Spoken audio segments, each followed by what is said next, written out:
ನಮಸ್ಕಾರ ಪ್ರೀತಿಯ ಬಂಧುಗಳೇ, ಮನಸ್ಸಿಗೆ ಶಾಂತಿ ಹಾಗೂ ಜೀವನಕ್ಕೆ ಬೆಳಕನ್ನು ನೀಡುವ ಆಧ್ಯಾತ್ಮ ಪ್ರಪಂಚ ದ ಸ್ಪಿರಿಟ್ ಆಫ್ ಹಿಂದೂ ಚಾನೆಲ್ಗೆ ನಿಮಗೆಲ್ಲ ಹೃದಯಪೂರ್ವಕ ಸ್ವಾಗತ. ಶ್ರೀ ವಾಲ್ಮೀಕಿ ರಾಮಾಯಣ ಬಾಲಕಾಂಡ ಸರ್ಗ 50. ವಿಶ್ವಾಮಿತ್ರಾದಿಗಳು ಜನಕರಾಜನ ಯಜ್ಞಶಾಲೆಯ ಬಳಿಗೆ ಬಂದುದು. ವಿಶ್ವಾಮಿತ್ರನು ಜನಕನಿಗೆ ರಾಮಲಕ್ಷ್ಮಣರ ವೃತ್ತಾಂತವನ್ನು ತಿಳಿಸಿದುದು. ಆ ಬಳಿಕ ರಾಮಲಕ್ಷ್ಮಣರು ವಿಶ್ವಾಮಿತ್ರನನ್ನು ಹಿಂಬಾಲಿಸುತ್ತಾ ಈಶಾನ್ಯ ದಿಕ್ಕಿನಲ್ಲಿ ಪ್ರಯಾಣ ಮಾಡಿ ಜನಕರಾಜನ ಯಜ್ಞಶಾಲೆಯ ಬಳಿಗೆ ಬಂದರು. ರಾಮಲಕ್ಷ್ಮಣರು ವಿಶ್ವಾಮಿತ್ರನನ್ನು ಕುರಿತು, ಮಹಾತ್ಮನಾದ ಜನಕನು ಯಜ್ಞಕ್ಕಾಗಿ ಶೇಖರಿಸಿರುವ ಪದಾರ್ಥಗಳು ಹೇರಳವಾಗಿರುವವು. ಎಲೈ ಮಹಾನುಭಾವನೆ, ನಾನಾ ದೇಶಗಳಿಂದ ಇಲ್ಲಿಗೆ ವೇದಾಧ್ಯಯನ ಸಂಪನ್ನರಾದ ಬ್ರಾಹ್ಮಣರು ಸಹಸ್ರಗಟ್ಟಲೆಯಾಗಿ ಬಂದಿರುವರು. ಅವರ ವಾಸಸ್ಥಾನಗಳು, ಋಷಿಗಳ ನಿವೇಶನಗಳು ಕಾಣುತ್ತಿವೆ.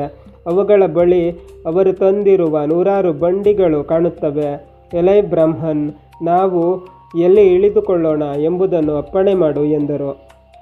ರಾಮನ ಮಾತನ್ನು ಕೇಳಿ ವಿಶ್ವಾಮಿತ್ರ ಮಹರ್ಷಿಯು ನೀರಿಗೆ ಅನುಕೂಲವಾಗಿ ನಿರ್ಜನವಾಗಿರುವ ಒಂದು ಪ್ರದೇಶದಲ್ಲಿ ಬಿಡಾರವನ್ನು ಮಾಡಿದನು. ಜನಕರಾಜನು ವಿಶ್ವಾಮಿತ್ರನು ಬಂದಿರುವುದನ್ನು ಕೇಳಿ ತನ್ನ ಪುರೋಹಿತನಾದ ಶುದ್ಧಾತ್ಮನಾದ ಶತಾನಂದನನ್ನು ಮುಂದಿಟ್ಟುಕೊಂಡು ವೇಗವಾಗಿ ಬಂದು ವಿನಯದಿಂದ ಕೂಡಿ ವಿಶ್ವಾಮಿತ್ರನನ್ನು ಎದುರುಗೊಂಡನು.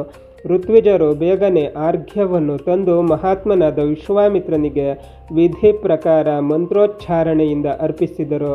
ಮಹಾತ್ಮನಾದ ಜನಕನು ಅರ್ಪಿಸಿದ ಪೂಜೆಯನ್ನು ಸ್ವೀಕರಿಸಿ ವಿಶ್ವಾಮಿತ್ರನು ರಾಜನ ಕ್ಷೇಮವನ್ನು, ಯಜ್ಞವು ನಿರ್ವಿಘ್ನವಾಗಿ ನಡೆಯುತ್ತಿರುವ ವಿಚಾರವನ್ನು ಪ್ರಶ್ನಿಸಿದನು. ಅನಂತರ ಅಲ್ಲಿಗೆ ಬಂದಿದ್ದ ಪುರೋಹಿತರನ್ನು, ಇತರ ಮುನಿಗಳನ್ನು ನೋಡಿ ಯುಕ್ತ ರೀತಿಯಲ್ಲಿ ಅವರನ್ನು ಕುಶಲ ಪ್ರಶ್ನೆ ಮಾಡಿ ಸಂತೋಷದಿಂದ ಅವರೆಲ್ಲರೊಡನೆ ಕೂಡಿ ಇದ್ದನು. ಅನಂತರ ರಾಜನು ಕೈಗಳನ್ನು ಜೋಡಿಸಿಕೊಂಡು ಮುನಿಶ್ರೇಷ್ಠನಾದ ವಿಶ್ವಾಮಿತ್ರನನ್ನು ಸಂಬೋಧಿಸುತ್ತಾ, ಪೂಜ್ಯರಾದ ತಾವು ಈ ಮುನಿವರ್ಯರು ಎಲ್ಲರೂ ಕುಳಿತುಕೊಳ್ಳಬೇಕು ಎಂದನು.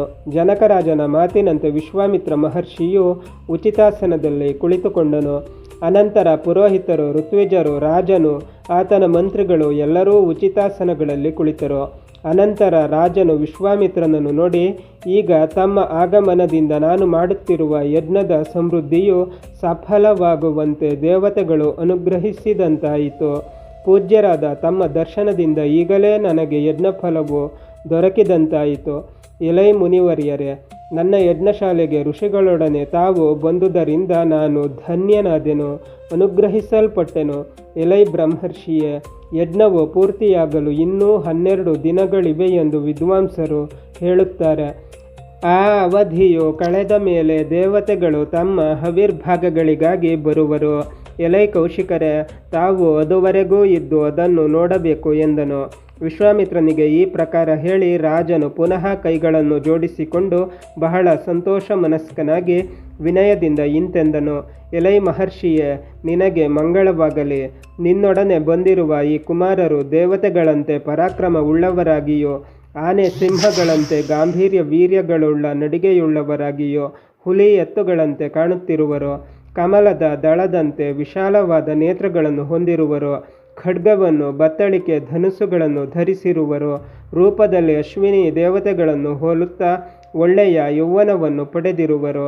ದೇವಲೋಕದಿಂದ ಭೂಮಿಗೆ ತಾವೇ ಇಷ್ಟಪಟ್ಟು ಬಂದ ದೇವತೆಗಳಂತೆ ಕಾಣುವರು.